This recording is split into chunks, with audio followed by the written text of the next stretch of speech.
Hola, buenas tardes a todos. Buenas tardes, Javier. ¿Qué tal? ¿Qué tal, Jordi? ¿Qué tal? Un placer volver a saludarte. Estamos en la presentación virtual de tu último libro, que lleva el título de Sherlock Holmes, su universo literario ilustrado. Es un libro que publicas en la colección de cultura popular de Diablo Ediciones y que es tu cuarto libro ya en esta colección y es el cuarto que presento contigo y estoy encantado de haberlos leído y los he disfrutado mucho los cuatro. Los dos primeros alrededor de las revistas Pulp, de revistas Pulp en general y de las de revistas de terror en concreto. Y el tercer libro que llevaba el título de Pioneros en el espacio, las colecciones literarias clásicas de ciencia ficción en España.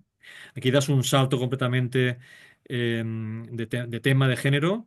Y te centras en un díptico, porque digo díptico porque has anunciado en el libro está anunciado que estás trabajando en una segunda parte, en un díptico sobre el personaje de Sherlock Holmes y en este primero te centras, yo creo que este título es súper acertado, de su universo literario ilustrado. Universo porque hablas de todo lo que hay alrededor del personaje, literario porque te centras en las novelas y todo lo que hay alrededor de las novelas, como los apócrifos y los pastiches, y ilustrado porque ahora comentaremos que la ilustración tiene un impacto fundamental en la generación de la iconografía visual del personaje. Es decir, que las historias se publicaban en revistas con ilustraciones que acompañaban al texto y esas ilustraciones al final ayudan a darle una imagen a todos los personajes, a todo el elenco, digamos, de personajes que aparecen en las historias y eso me parece muy, muy, muy interesante, ¿no? En el libro haces un recorrido sobre la génesis del personaje, de cómo se gestó y cómo fue evolucionando. Sherlock Holmes es producto de una época y producto de una producción, de un sector, ¿no? De que le van haciendo encargos y van saliendo cosas. Y bueno, eso creo que también es interesante saber cómo se gestó, cómo se publicó, para saber lo que ha quedado, digamos, de ese personaje. Y específicamente lo que los expertos bautizan como el nombre de las Sagradas Escrituras, que es lo que es canon, lo que hizo realmente Arthur Conan Doyle. Y tú haces un resumen de esas 60 publicaciones originales del personaje, explicas, contextualizas, digamos, en qué época y tal, haces una cronología temporal, presentas a todos los personajes secundarios y luego hablas un poco de todo lo que rodea lo que son los pastiches, los apócrifos que aumentan de forma ordenada o desordenada, digamos, esa biografía, digamos, del personaje, ¿no? Y acaba el libro, me parece muy interesante acabar el libro con un capítulo dedicado a libros teóricos, ensayos que tratan sobre el personaje. Me parece muy, muy interesante. Vamos a hablar someramente, digamos, del contenido, porque yo recomiendo muchísimo su lectura para todos aquellos que les guste el personaje. Decías que es uno de los personajes icónicos más importantes de la ficción, conocidos seguramente por todo el mundo. Y una de las cosas que me ha hecho mucha gracia en la forma en que escribes es que hablas continuamente en el libro como si Arthur Conan Doyle y el Doctor Watson fueran dos personas diferentes. Y no solamente eso, sino que entonces atribuimos al doctor Watson algunos de los errores o incongruencias o algunos digamos, de las cosas que nos vamos encontrando diciéndonos que el doctor Watson ha hecho tal cosa o no le entendemos la letra. Y esto me parece fascinante, ¿no? Hombre, eso es un guiño bueno, así se ha hecho siempre en las Sí, Sherlockianas, ¿no? Que es un poco como se define a todos los estudios que ha habido sobre el personaje, pues prácticamente desde su creación. sí. Desde el principio, desde la carta abierta al doctor Watson, que es seguramente el primer estudio serio, serio medio en broma, pero académicamente serio que se hace, eh, se tiene en cuenta que eso lo está escribiendo Watson y que, bueno, pues Conan Doyle está por ahí firmando y tal. Y de alguna manera, pues es una cosa que es, bueno, pues es una especie de código que tenemos los sherlockianos y que nos hace mucha gracia, ¿no? Es lo que llamo en el libro jugar el gran juego. Sí. Aviso al lector para que no se extrañe, Que no haya aviso de que va confusión. a suceder eso, ¿no? Ujú. Y de hecho, pues tiene su lógica.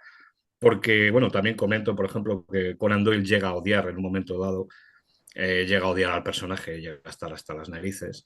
Y claro, de eso, si tienes en cuenta que a lo mejor realmente era Watson el que estaba escribiendo aquello, y Conan Doyle era el que le estaba dando una salida, que la gente le diga, uy, qué bueno esto de Holmes, y el tío supiera que, joder, si es que es lo único que no he escrito yo, que lo ha escrito Watson, pues eso tiene que fastidiar, ¿no?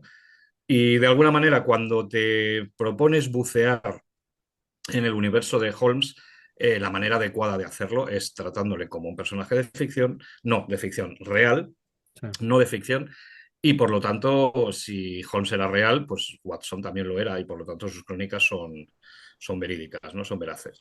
De hecho, hay un par de cuentos en el canon que no están escritos en primera persona, no aparece, porque por lo general suele empezar Watson, estábamos en nuestros aposentos o lo que fuera, ¿no? Y estos están escritos bueno, con un narrador omnisciente. Y algunos sherlockianos han llegado a decir bueno, que a lo mejor esas piezas son de Conan Doyle y no son de Watson. Pero claro, es que Watson hace su aparición en ellas, pero sale de escena mucho. Entonces, realmente esas piezas Watson no las puede contar en primera persona, ¿no? claro. De alguna manera, es más, si las contara en primera persona, tanto una como otra pieza tienen una serie de elementos de sorpresa final que haría un spoiler absolutamente. Entonces, esas, digamos, de alguna manera, esas también las podría haber escrito Watson, solo que por motivos puramente literarios o narrativos, mejor dicho, Ujú. pues elige pasar a una tercera persona, a un narrador Claro, omnisciente, ¿no? como si alguien se lo Entonces, hubieras contado a él, digamos. claro, efectivamente. Sí, sí, sí. Pero sí, por supuesto, Watson escribió todo el canon de Sherlock Claro Holmes. que sí. Pero una cosa curiosa que explicas es que, claro, Watson es médico y Conan Doyle también.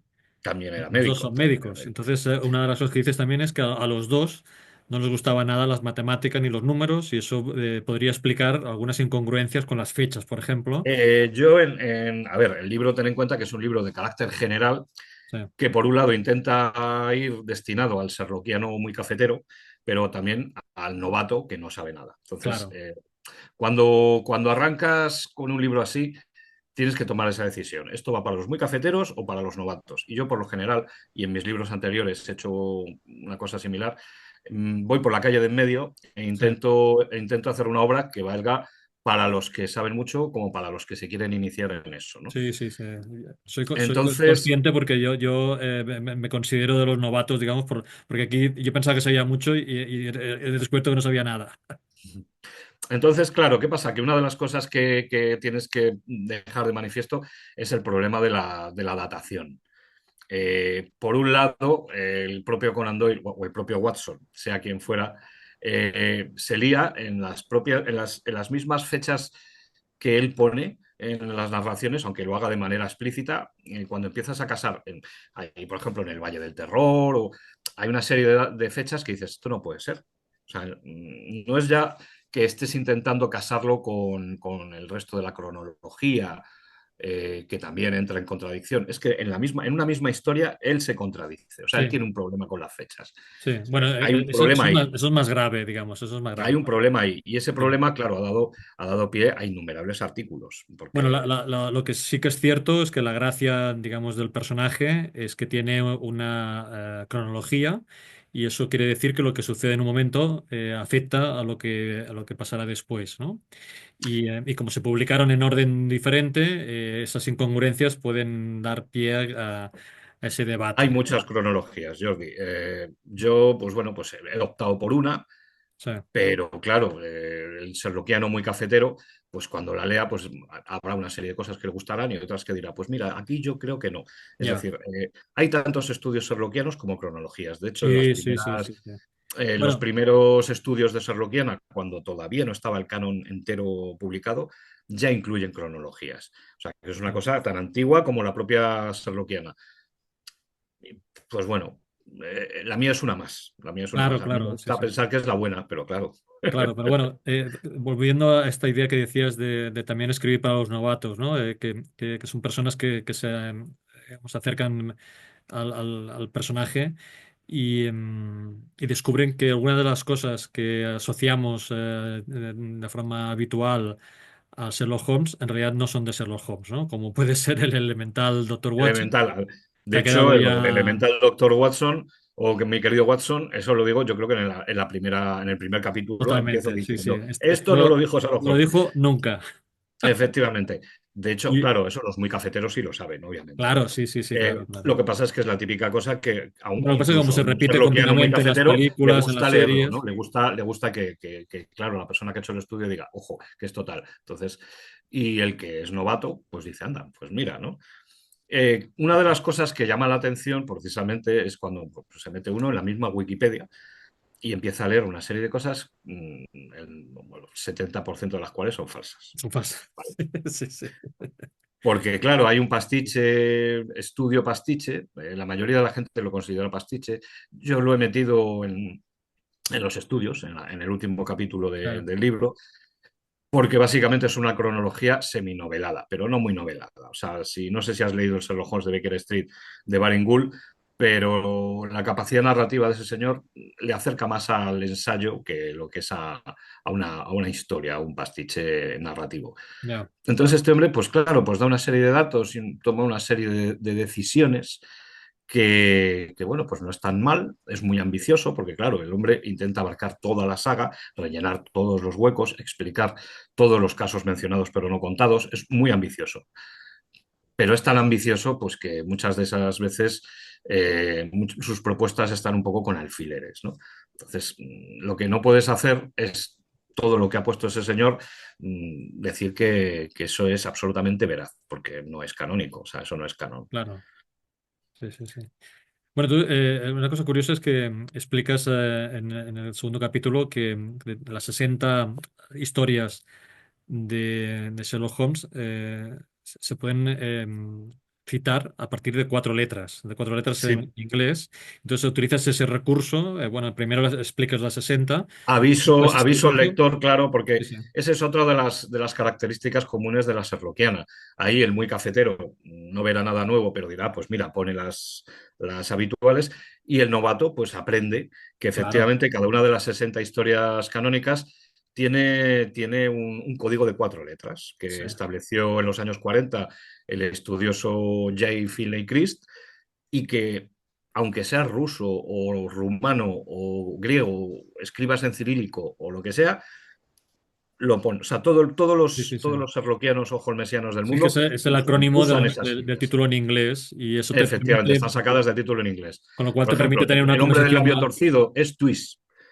Y aunque seas español, pues sabes que Twist es el hombre del labio torcido. Y ya Claro, está. entonces, Y es lo que hay, ¿no? sí, sí, te permite ¿Qué tener pasa? Que una luego, conversación muy fluida, aunque estés hablando de varias obras, porque hace referencia a esos claro, ¿sabes lo acrónimos. que pasa? Que cuando luego empiezas a darle vueltas a una serie de detalles del canon, porque, claro, el canon tenía que citarlo, tenía que hablar un poco de él en el segundo capítulo, pues para poner un poco en antecedentes, ¿no? E incluso para el serloquiano ya más veterano, para que tenga ahí una pequeña referencia a la que acudir de vez en cuando. Sí, Pero claro, luego cuando me empiezo a hablar un poco del universo de Sherlock Holmes, de dónde está su casa, de que si los malos, que si tal, estoy haciendo continuas referencias a diferentes historias del claro, canon. Si tengo que estar citando continuamente el nombre completo, es un lío. es un Entonces, lío. claro, por lo general en los estudios siempre se hace eso. Se Sí, sí, sí, pone, sí. como pasa en Twist, como pasa en Scan, y bueno, pues el lector pues ya Sí, sí, sí, se sí. va haciendo una idea, ¿no? Decíamos que la frase está de elemental al Dr. Watson, pero luego también otra referencia que tampoco es de las novelas, que es el de la famosa gorra de cazador, ¿no? De El cazador Deer de cuervos, Stalker, ¿no? Que esto es sí. de una portada, ¿no? Que tú lo has utilizado, que esto es del. Bueno, eso es un poco posterior, Jordi, perdóname que te corrija. Eso es un poco posterior. Posterior. Esto es Esa es de de Frederick Dodd Steele. 1903. Claro, esa es de Frederick Dodd Steele. Sí, No, viene antes, viene antes. Mira, básicamente hay dos ilustradores clave para definir a Holmes desde el punto de vista gráfico. El primero es Sidney Paget, sí. en la revista The Strand, y el segundo es el americano Frederick Dodd Steele en Colliers, ¿vale? O sea que, bueno, no has cogido el segundo, pero era el Sí, sí. primero, pero no ibas mal Bueno, porque el encaminado. Colliers has puesto muchísimas ilustraciones que al final va marcando, digamos, la imagen de Sí, todo el sí, sí, sí. elenco de No, personajes. entre Sidney Paget, que es prácticamente es el primero, y luego Frederick Dodd Steele, entre uno y otro definen al personaje. Y el primero que pone el Deer Stalker, además en una de las primeras aventuras de Sherlock Holmes, es Paget. Bueno, se van al campo. O sea, es una escena en la que Holmes y Watson se han ido al campo. Y pues es el misterio del Valle Boscombe. Y aparecen en el tren, porque hay dos ilustraciones canónicas típicas de Holmes y Watson en el tren. Una es de Silver Blaze y otra es del Valle Boscombe. Y en ambos aparece Holmes con el sombrerito de Stalker, que yo, por cierto, siempre he querido tener uno, pero no he encontrado el que me gustara, porque los que ves son siempre con un tuit así muy, muy hortera y no me acaba de gustar, ¿no? Ah, Es como, no sé, si te metes en Amazon y compras disfraz de Sherlock Holmes y te viene un Stalker malísimo, ¿no? ya, Y la última vez que estuve en Londres estuve viendo y el que me gustaba salía excesivamente caro. No sé si eran más de sí, 200 sí, sí, libras. sí. Digo, mira, me parece que el capricho me va a salir un poco caro, ¿no? Pero eso lo genera Sidney Paget, ¿no? Así como la mayor parte del aspecto gráfico inicial de Sí. Holmes, ¿no? Que todo esto, La tipo claro, curva. sucede en los inicios, digamos, de las publicaciones de Sí, sí, Sherlock sí, Holmes, sí, sí. con lo cual Sucede Conan en Doyle, los primeros cuentos en la claro, revista Strand, ¿vale? digamos, Conan Doyle Y tiene que aceptar, digamos, esa iconografía, porque claro, popular la gente lo ya la gente dice, es que va con sombrero de acechador de ciervos. Y dice, pues vale, lo que vosotros digáis, pues lo Sí, lleva. Pues sí, sí, no sí, le sí. quedó otra, ¿no? No le quedó otra. Sí. Bueno, tú en el libro dices que yo creo que el personaje es consecuencia de una época y tiene realmente la influencia, bueno, al final todos tienen la influencia de Edgar Allan Poe y de Auguste Dupin, pero claro, al final eh, Sherlock Holmes avanza a todos, digamos, ¿no? A todos los del entorno, ¿no? Pero, bueno, Edgar Allan Poe yo creo que es el Hay pionero. un par de referencias en el canon al Dupin de Poe, ¿no? Sí, también, Una de correcto. ellas muy temprana. Ujú. Eh, y en la primera vez Holmes dice que no, porque le dicen, usted es como Dupin. Y dice, no, ese era un chapucero. Ya. Porque yo, y entonces el tío, de alguna manera, establece la diferencia entre su sistema de razonamiento y el sistema que Podríamos decir que hago Alan Poe Dupin. es el que es pionero, digamos, en lo que sería Por el género supuesto, por supuesto. detectivesco, digamos, el No, incluso asesinato a ver, Dupin en la es gran un ciudad, Holmes, ¿no? es un pre-Holmes claramente, claramente. Por mucho que Holmes diga eso, pero claro, él también tiene su ego y tiene su Ya. narcisismo, y entonces pues él tiene que establecer una diferencia, pero es cierto que bebe claramente de ese personaje. Sí, Y sí, sí, sí, luego, a ver, Conan Doyle mismo lo dijo muchas veces, o sea que sí, sí, eso es sí. así. Bueno, pero también el concepto, digamos, de la gran ciudad, ¿no? Aunque después hay historias de Sherlock Holmes que transcurren, digamos, en la campiña, pero el concepto, Edgar Allan Poe es el primero que empieza a plantear las posibilidades, digamos, de la maldad en una gran ciudad donde no sabes si el vecino tuyo es un asesino, ¿no? Y en En ese ese sentido, sentido, en ese sentido, las historias de Sherlock Holmes, que además uno, cuando todavía no se ha metido en ellas, piensa que tratan de casos súper importantísimos, con grandes potencias y con supergenios criminales, salvo en algún caso muy concreto, Moriarty y demás, por lo general son casos muy domésticos. claro, Y incluso el propio Holmes le dice a Watson en más de una ocasión que es que no te puedes ni imaginar lo que nos rodea y claro. si pudieras abrir el tejado de cada casa y ver lo que está pasando dentro, lo alucinarías, Sí, sí, porque sí, aquí hay sí. cada cosa y de alguna manera es muy antecesor de Agatha Christie en el sentido de que él te viene a decir un poco que detrás de cada fortuna y de cada buena familia hay pues un detalle sórdido, un esqueleto en el armario, un pasado bastante cutre, el que más, el que menos, pues yo qué sé, o ha matado a alguien, o ha robado, o tiene Claro. algo que esconder, ¿no? Dicen, mira, por eso son ricos, ¿no? Ya. Sí, sí. Bueno, por eso, pero también la importancia de la ciudad, ¿no? Y bueno, en este caso de Londres, ¿no? Una época muy, muy, muy concreta, ¿no? Que por cierto, estaba pensando la primera vez que fui a Londres, lo primero que hice fue ir a ver un edificio que no existía, ¿no? Claro, el museo en el 221B de Baker Street, Que en teoría, que claro, en aquella época, pues obviamente no existía, yo como sí, comento sí, en el libro, y eso lo sabe cualquier seloquiano, y si no, pues ahí queda, sí, Baker Street llegaba hasta el número 85, pero es que claro, además tenía una numeración muy rara, porque empezaba en una calle era el 85, en otra era el 1, luego bajaba el 84, el 2, 83, 3, y al final abajo se juntaban en el 42, 43. claro, Entonces, en una numeración rarísima. Ahí no había un 221B. Luego estaba la calle York Place, que muchos años después se anexionó, y luego el Upper Baker Street, que también se acabó anexionando. Entonces, Y claro, ha habido, pues ahí no te puedes ni imaginar el lío que es en el mundillo sherlockiano el decidir dónde estaba ¿Dónde realmente el estaba? Sí. Pero 221B, bueno, ¿no? tú haces en un capítulo haces una descripción detallada del edificio, y de las plantas y de las habitaciones, que eso es muy interesante, porque claro, yo cuando lo estaba leyendo pensaba, ostras, este detalle se me escapa porque es tan importante. Claro, pero luego, claro, es importante, por ejemplo, para los apócrifos, porque si no Claro, tienen en cuenta esta estructura, quiere decir que no, claro. que estás fuera del Los, canon, ¿no? los, los pastiches en muchas ocasiones se hacen en base a datos insuficientes. Yo, por ejemplo, me acuerdo, por ejemplo, de la mayoría de los casos sobre la rata gigante de Sumatra, por ejemplo, salvo el de Alberto López Aroca, que es perfecto, porque como serloquiano no le vas a pillar en nada y encima como novelista es mejor aún, pero muchas otras versiones son la rata gigante de Sumatra contada por Watson. Y eso es imposible, porque cuando se menciona ese caso, se lo menciona Holmes a Watson. Dice, algún día, Watson, te tengo que hablar de este caso de la rata gigante de Sumatra. Con lo cual, Watson no ha participado en él. Y eso la mayoría de los pasticheros que han hecho esa novela después no lo sabían. O sea, no, sencillamente saben que hay uno que se llama así. Y bueno, pues a ver lo que se les ocurre, ¿no? Entonces, claro, si uno se va a poner a escribir un pastiche de Sherlock Holmes, lo menos que puede hacer es conocerse las Sagradas Escrituras al dedillo.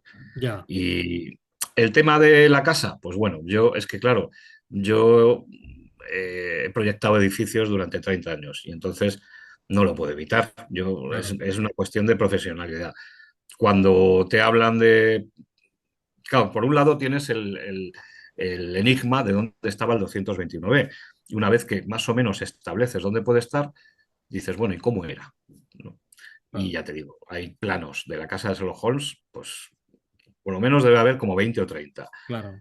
Sí. Y la mayoría, pues, bueno, pues contradicen el canon en un punto u otro. Hay un señor que se llama Russell Stutler, yo lo cito porque me baso en su propuesta, aunque luego la cambio un poquito, pero básicamente voy sobre su propuesta, que más o menos más o menos lo ha casado, ¿no? Lo que pasa es que hay una serie de cosas que él no acaba de tener claras y yo, pues yo creo que las he dejado bien, ¿no? Pero claro, eso pues es una infografía que hice, que me tiré como 10 días haciéndola a partir de un plano. Y bueno, más o menos, pues yo creo que es interesante, porque a fin de cuentas, la mayoría de las historias de Sherlock Holmes empiezan en el 221B. Sí. Muchas de las historias Bueno, se algunas resuelven transcurren con Sherlock Holmes en la vivienda, es que no en sale la de ningún vivienda, lado. claro. Hay alguna incluso en la que Sherlock Holmes no sale de la No puñetera sale, vivienda, sí. incluso de su dormitorio. Hay alguna, en el detective moribundo, ahí está Holmes en su dormitorio diciendo, ay, que me muero, que aunque luego es todo mentira. Pero bueno, pues tiene su gracia, ¿no? Es a donde acuden siempre la policía y los clientes a presentar el caso. Es donde muchas veces las mayores deducciones se las cuenta Holmes a Watson en el 221B. Es decir, es un elemento importantísimo. Tan importante como el propio Londres, con toda su imaginería de luz de gas, de farolas, de niebla, que sí, que tiene mucha gracia, que también hablo de ella, pero claro, 229 digamos que hay que prestarle una atención especial, ¿no? Y yo, Sí. pues claro, dada mi experiencia en arquitectura, pues no podía evitarlo. Sí, sí. No, No, pero me ha parecido muy he interesante, incluido. pero también para esto que te decía, digamos, si estás explicando lo que son lo que llamas las Sagradas Escrituras, estás contextualizando el lugar, la definición, digamos, de todo el elenco de personajes secundarios y la definición del doctor Watson y de Sherlock Holmes y la biografía de los dos. Y claro, todo lo que no sea esto ya es o pastiche, que quiere decir que más o menos intentan con respeto al canon, intentan completar parte de la biografía, o es un apócrifo que es que se inventan algo o cambian cosas que alteran, digamos, el canon original, ¿no? Entonces, Sí, porque, bueno, como habrás visto, yo hablo de ambos. claro, Hablo primero de los apócrifos, sí. bueno, que es lo que se suele hacer cuando Bueno, uno también intenta porque, abrir la tostada. explicas que en los diferentes países nos llega todo de forma desordenada y mezclada y al final nos costaba, en su momento costaba Sí, bueno, entender la y entiendo gente, las cosas, o ¿no? sea, te lo digo por experiencia propia, que yo conozco muchísima gente que pensaba que el Sherlock apócrifo era el auténtico. Por A mí me lo ejemplo. han dicho convencidísimos. Este es el bueno, este es el original. Y claro, yo veía aquello y digo, bueno, desde luego es muy antiguo, porque es que es muy antiguo. Claro, imagínate, yo en los años 90 viendo aquello, digo, no, sí, sin duda esto, o en los años 80 no sé, pero vamos, aquello veía yo que era de principios del siglo XX, pero había algo ahí que no me. Pues en primer lugar, estaba todo narrado en tercera persona. Era un narrador omnisciente. Y a mí me sonaba que, claro, yo no había leído todo el canon, pero un poquito sí. Y digo, ¿y Watson? O sea, no, ¿dónde está Watson? ¿Y por qué no lo dice y tal? Y luego empezaba a mirar aquellos apócrifos y digo, no me suena ningún título, pero en cambio los títulos que yo conozco no aparecen por ningún lado. No sé, yo veía ahí que había algo raro, ¿no? Y le hizo mucho daño. Le hizo mucho daño a Conan Doyle durante esa década de 1911 a 1920, más o menos, le comió la tostada al autor, que es Sí. básicamente de lo que tratan los apócrifos, ¿no? De intentar un poco Pero apropiarte es del trabajo de es otro, una falta ¿no? de respeto a los derechos de autor, Absolutamente, ¿no? Porque absolutamente. yo creo que tú explicas en el libro que ahora hay decenas de miles de adaptaciones de Sherlock Holmes, pero yo creo que sobre todo a partir de que quedan libres los derechos, a partir de cumplirse unos años determinados después de la muerte del autor, ha sido, esto ya, digamos, queda, el Sí, personaje, digamos, es es de de, dominio público es de dominio prácticamente. O sea, público y por lo tanto se cada ponga uno como puede se hacer lo que pongan los quiera. herederos de Sí, sí, Conan Doyle, Holmes pertenece al mundo ya, ¿no? exacto. El problema es que todo esto que estamos hablando pasó incluso en vida del Conan Doyle. En vida, esto fue en vida de Conan Doyle.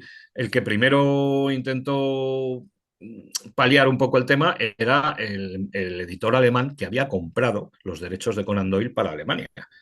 Porque claro, el hombre se había gastado un dinero, dice, uy, esto va a ser una bomba, y se Bueno, lo que había pasa es que gastado un aunque dinero, las publicaciones eran contemporáneas con las claro, publicaciones reales, y le pasaba salió aquello. demasiado tiempo.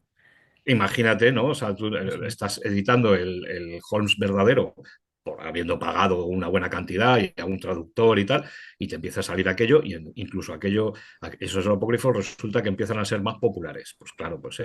el editor alemán fue el primero que tomó medidas. Pero el editor de los apócrifos, como era un cara dura, pues quitó a Holmes de la cabecera, pero seguía haciéndolos. Y al final fueron los abogados del propio Conan Doyle los que tomaron cartas en el asunto ya a mediados de los años 20. Porque claro, Conan Doyle seguía publicando cosas de Holmes, ¿no? Que le Lo que pasa es había que al dado final trabajo. lo que he visto que, la decisión que tomaron es cambiar ligeramente el nombre, el título y al Sí, al final final acaba todo era derivando Harry confuso, ¿no? Dixon, ¿no? También comento un poco Sí. cómo acaba derivando el tema y cómo al final Harry Dixon acaba cayendo en otras manos y resulta que esas otras manos acaba siendo pues, un autor solvente que acaba haciendo algo completamente nuevo y bastante digno, ¿no? Entonces, incluso de algo tan infumable como los apócrifos, acaba saliendo, aunque sea un poco de casualidad, acaba saliendo algo reseñable, ¿no? Y algo interesante, ¿no? Claro. Bueno, Javier, en todo este universo de personajes secundarios, haces un capítulo dedicado a hacer una reflexión sobre la personalidad, la influencia, el impacto que tiene en la obra. Y destaca especialmente, evidentemente, Moriarty, ¿no? Que yo ya hace tiempo cuando descubrí que Moriarty solo aparecía en dos historias, me explotó la cabeza. Pues ahora, digamos, en tu libro, aún con más motivo, hay todo un discurso de por qué aparece tan poco y por qué es tan importante, ¿no? Es curioso la notoriedad que llega a adquirir, por un lado Moriarty, por otro lado Irene Adler, que solo sale en una. Sí, Eh, sí, sí. y dices, joder, si es que dada la notoriedad que han acabado adquiriendo, cualquiera diría que están presentes en la mayoría de la saga, ¿no? Sí, Como por ejemplo Lestrade. Lestrade sí que sale por lo menos en un tercio de las historias, ¿no? El sí, inspector. Pero Moriarty solo sale en el problema final y en el Valle del Terror. Y encima con una contradicción, ¿no? Como comento en el libro, que es una contradicción que todo sherlockiano conoce, ¿no? Porque claro, en el en el problema final se supone que que es el enfrentamiento final entre Moriarty y Holmes, que Holmes lleva bastante tiempo ya fastidiando a Moriarty, chafándole asuntillos y tal, pero el lector no sabía nada de Moriarty y Watson tampoco, ¿no? Holmes sí, le tiene que contar quién es Moriarty. Y luego, en cambio, en El Valle del Terror, que es una novela muy posterior, se supone que se desarrolla antes sí. del problema final, obviamente, pero Holmes y Watson sabe perfectamente quién es Moriarty, ¿no? Holmes Sí. no tiene que decirle quién es. Bueno, pues Entonces, tú, claro, tú en el libro haces una teoría de por qué Watson, digamos, en el segundo libro, bueno, el que pasa después, no hace ver claro, que no todo lo tiene su conoce. explicación, ¿no? Claro, te puedes imaginar que hay tantas teorías como estudiosos, cada uno Claro, tiene la suya y hay algunas tremendamente inverosímiles. Yo intento casar las cosas sí. y bueno, yo vengo a decir más o menos que es una técnica narrativa de Watson, la que emplea en el Sí. problema final, Bueno, y un lo que es poco para apasionante, presentarle, ¿no? lo que es apasionante toda la teoría sobre el hecho de que hay dos Moriartys que se llaman igual.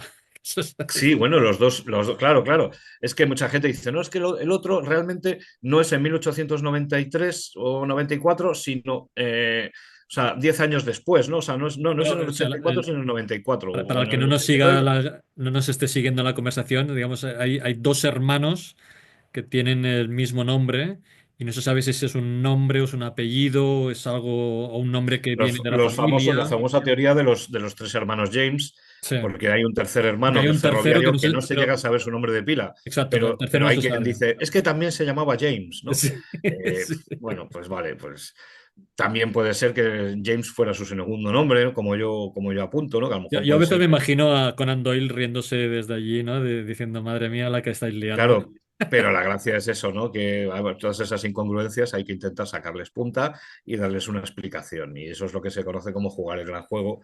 Sí, Y, y claro, por eso en el último capítulo del libro, en lugar de poner una bibliografía, pues dedico un capítulo a los estudios de Sherlockiana, porque claro, claro. son parte de su universo literario. Sí, Es sí, decir, sí. se ha escrito tanto y desde tan pronto que ya Holmes no solamente es el canon, los apócrifos y los Sí, sí, sí, pastiches, sí. también son los estudios, Sí, sí. porque, Bueno, pues sí, y claro, las biografías. Yo recuerdo haber leído una biografía hace muchos años, que, bueno, yo era muy jovencito, pero que yo pensaba que la había escrito Conan Doyle, y yo me leía el libro como si fuera un libro de Sherlock Holmes, ¿no? La biografía de Sherlock Holmes, y hostia, ¿no? Sí, sí, pero bueno, pues al a lo mejor final, era el Baring-Gull, si era el Sherlock Holmes de Baker Street, salió en Valdemar, apareció en Valdemar exacto. en Sí, Diógenes sí, sí. precisamente. Y ya te digo, la mayoría de los datos que aporta Baring-Gull, pues muchos de ellos son muy interesantes, otros de ellos están con pinzas o son un poco anticlimáticos, pero lo curioso es que la mayoría de la gente los ha tomado como absolutamente ciertos, cuando Claro. realmente la Bueno, opinión de Baring-Gull es una más. bueno, y porque estamos hablando, yo creo que es lo que toca ahora, estamos hablando de libros, pero cuando llegamos a las Bueno, lo de las películas, películas ya es para morirte, ya lo verás, ya lo verás. Bueno, películas y los tebeos, los cómics, las adaptaciones, incluso la televisión, porque en la televisión también hay bastantes cosas, ¿eh? No solamente tenemos a Cumberbatch o a la Elementary, sino que ya desde casi los inicios de la televisión tenemos a nuestros Sherlocks, ¿no? bueno, estamos grabando esto en diciembre de 2024 y se acaba de anunciar la tercera película de la hermana de Sherlock Holmes. De Nola Holmes. Sí, sí. Me da mucha pereza. Basada también en las novelas. En las novelas de Wendy Pini, bueno, a ver, a mí me da muchísima pereza, Ya, porque, claro, de sí, verdad, o sea, mira que me he visto la primera y bueno, vale, tal, ponen a Henry Cavill haciendo de un Holmes majete, ¿no? Pues por lo menos es un personaje simpático, sí, porque muchos, hay una tendencia a ponerles como alguien horrible a Holmes y a Watson, ¿no? ya, Por ejemplo, la serie de los irregulares en Netflix eh, los pone de gentuza, prácticamente, ¿no? sí, Y dices, bueno, vale, a ver, yo entiendo que quieras dar protagonismo a alguno de los secundarios, pero para eso no es necesario dejar a las figuras inmortales de Holmes y Watson como unos cabronazos, ¿no? sí, Bueno, en el caso de Nola Holmes es Mycroft el malísimo. Es el hermano mayor asqueroso. sí. Pero bueno, Bueno, es otro lo que personaje tiene. también que explicas y que sí, sí, que también tiene su... Sí, Mycroft es un personaje muy interesante del canon y eso que también aparece poquito, igual que Moriarty. Bueno, yo intento dedicarle un poquito de atención primero a Holmes, luego a Watson, pero luego también pues, a la señora Hudson, sobre Claro, la cual también se ha escrito mucho, claro. a Billy el Botones, que tiene tanto Billy como los irregulares de Baker Street, pues tienen su gracia, y luego ya pues a lo que es la galería de villanos, ¿no? Empezando con Moriarty, sobre el cual me explayo bastante, como Sí, habrás podido comprobar, y luego pues un poco contando mis villanos favoritos, como se solía claro. decir, ¿no? Sí, sí, sí, sí, sí. Y Eh, bueno, pues a ver, todo esto forma parte de lo que es el universo de Holmes, ¿no? Aparte pues eso, pues todo lo que es el entorno del personaje, los coches y los coches de caballos, qué comía Holmes, Sí, dónde sí, sí. vivía, todas estas cosas que dices, bueno, pues todo esto se tiene que conocer, ¿no? De alguna manera, ¿no? Me ha parecido muy, muy, muy interesante, incluso y para ir acabando, entre los villanos, me ha gustado muchísimo la explicación que das de un villano que no aparece, que es el Jack el Destripador. Sí, bueno, Alberto López Aroca, y claro, obviamente le menciono, denominó a ese encuentro que no se produjo como el ineludible duelo eludido, Exacto, sí, porque de señor. alguna manera, claro, dices, ¿cómo es posible que Holmes y el Destripador no se enfrentaran? Bueno, Y porque claro, son, bueno, son contemporáneos, digamos. absolutamente contemporáneos. Y claro, obviamente el Destripador era el caso perfecto para Holmes, ¿no? Y bueno, pues yo más o menos intento explicarlo o incluso llego a sugerir que obviamente se enfrentaron.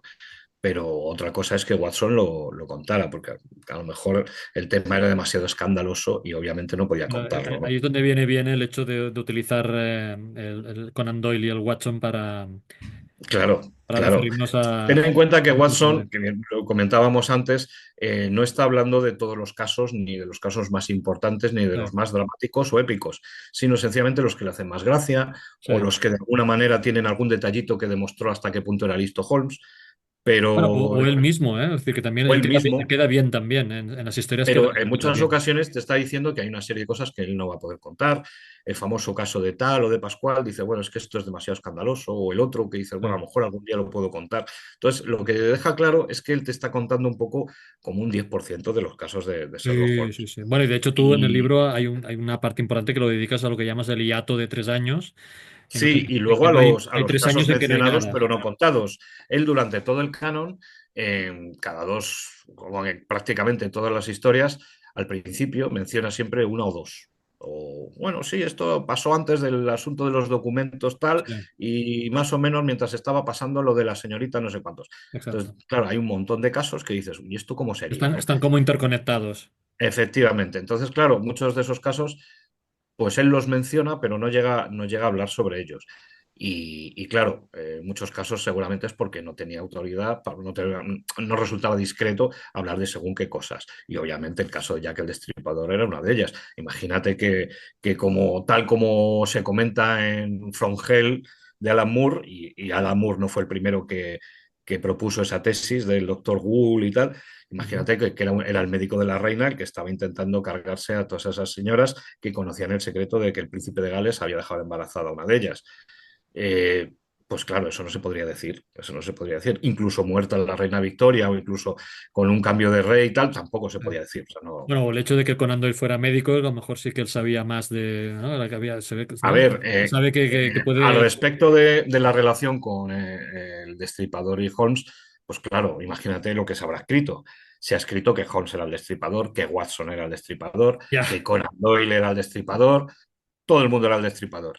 Y sí, bueno, lo que es muy divertido, pues claro, ver cómo hila cada estudioso o cada persona que hace una propuesta, cómo lo va hilando y qué lógica le va dando, ¿no? Es una de las partes más fascinantes de la Sherlockiana. Y es que, claro, cada vez que un erudito, un estudioso, llega a una conclusión un poco nueva, en ver cómo la ha hilado, cómo te la está justificando, ¿no? Entonces, claro. al final puede que no estés de acuerdo con él, la mayoría de las veces no lo estás, pero disfrutas muchísimo leyéndole a ver Sí, bueno, cómo hila. todo lo que es la argumentación, ¿no? Efectivamente, ¿no? Está bien. Entonces, pues bueno, en el caso de Reaper, a mí particularmente la explicación que me gusta es la de Sir William Gould, el médico de la reina. Pero Sí, claro, hay ya cada cual que elija el ya, destripador que quiera, ¿no? sí, Faltaría sí. más. Pero bueno, sí que me parecía interesante que incluso un enemigo que no existió también, que tiene su Sí, también papel lo pongo porque importante. yo creo que, bueno, todos los sherlockianos o holmesianos eh, le tenemos especial cariño a ese ineludible duelo eludido que de hecho ha aparecido en infinidad de pastiches de películas, de cómics, hasta Garci Bueno, y había presenta. la broma de Miguel Gila, ¿no? Que decía, Alguien ha matado a alguien". Efectivamente, efectivamente. Él cuando, aunque es Gila el que al final acaba apresando al destripador a base de indirectas, Sí, que se lo encuentra en el pasillo y dice, aquí hay alguien que es un asesino. Y lo total. Pero al principio de ese retruécano, él dice, empecé a trabajar con Sherlock Holmes. Y el tío llegaba a la escena del crimen y decía, ¿usted ha sido? Y la gente decía, ¿por qué? Dice, porque soy Sherlock Holmes y no hay más que hablar, decía el Sí, cabrón sí, de sí. Gila, ¿no? Entonces, de alguna manera, hasta Gila conecta a estos dos personajes, ¿no? Ostras, sí, sí, En el sí, mismo sí. chiste. Dices, En pues en vaya, un chiste, sí, sí, que es eterno, ¿no? Sí, sí, muy bien. Oye, pues ha sido un placer escucharte, un placer hablar contigo y un placer como leerte, siempre. porque yo pensaba que sabía muchas cosas de Sherlock Holmes y aquí he descubierto un mundo porque no había ido más allá, digamos, de lo que me Muchas gracias, interesaba. Jordi. Te puedes imaginar que solo araño la superficie, porque Claro. claro, es un libro general. Pero Bueno, bueno, pero es lo que dices tú, adecuado para entrar en este universo y saber lo que es canon de lo que no es y entender por qué pasan las cosas y por qué se hacen las cosas de una manera u otra, ¿no? efectivamente. Bueno, Muy bien. espero haberlo conseguido y me alegra que lo hayas disfrutado. Claro que sí. Bueno, y animar a los lectores a que lo compren y se lean y que luego se animen a buscar las historias originales de Sherlock Holmes que afortunadamente se han recuperado y se han traducido y están disponibles Hay 20.000 ediciones. ediciones. Yo Sí, recomiendo la de acá, la anotada, que está muy bien, pero luego hay sí, unas recientes con portadas de Fernando Vicente que son una gozada. Por es suerte verdad. son muy sencillas de encontrar. Todo el canon holmesiano es muy fácil de encontrar en español. Yo eso es lo que le diría a los lectores, Sí, que lo primero de todo se hagan con el canon, que no es caro, que se pueden conseguir, incluso hay ediciones con 3 o 4 tomos donde está todo sí, sí, sí. Bueno, y de qué las es lo que hay 60 que leer. historias son cuatro novelas Son y 4 novelas y 56 56 historias cuentos cortas. en diferentes recopilaciones. Que, bueno, se lee en un suspiro. Sí, sí, sí, Bueno, sí, un eso es suspiro. verdad. En un año a lo mejor te puedes tirar leyendo ahí con sobredosis de Holmes o no, o en un mes te lo has leído todo, ¿no? Sí, sí, sí, sí, Pero sí, sí, sí. Oye, pues ha sido un placer. ¿Tú tienes alguna cosa que quieras añadir a esta conversación, a la presentación del libro? no, Que no no, hayamos, porque que no mira, lo hayamos acabo dicho. de decir. O sea, hombre, evidentemente, darle las gracias a Lorenzo de Diabolo por haberme hecho este encargo tan divertido que a mí me ha gustado tanto hacer. Eso es un Animar a los encargo de lectores editor, a ¿no? que compren el libro. ¿Eh? Es un encargo de editor, ¿no? Que es Lorenzo Es Pascual, un que es encargo de editor, es un encargo de editor sí. también un poco pues de la charla entre él y yo, pues que Ujú. sale el tema, él me lo encarga y digo, pues sí, pues es que lo voy a disfrutar, ¿no? Claro, Y darle las gracias a él, animar a los lectores a que lo compre, tanto a los veteranos como a los novatos, y a los novatos decirles que se compren también el canon y que ya están tardando. claro que sí. Oye, pues muchísimas gracias, Javier, por tu amabilidad siempre y por tu capacidad de trabajo. Y veo que tienes un gato ahí al lado de la... Sí, es uno de los tres que viene a saludar. Bueno, oye, pues simplemente para acabar, decir que estamos en la presentación virtual del libro Sherlock Holmes, su universo literario ilustrado, que hemos contado con la presencia del autor, con Javier Jiménez Barco, en un libro editado por Diablo Ediciones en el marco de la colección de Cultura Popular, el cuarto libro de Javier en esta colección, un autor que podemos encontrar una obra prolífica a través de todo el trabajo que estás haciendo con Barsum, con la editorial Barsum, en la revista Barsum, donde también allí encontraremos muchísimas cosas relacionadas con el universo de Sherlock Holmes. Sí, la verdad. Pues sí. Oye, muchísimas gracias y hasta la próxima, que espero que sea pronto. Hasta la próxima, Jordi, un placer. Adiós.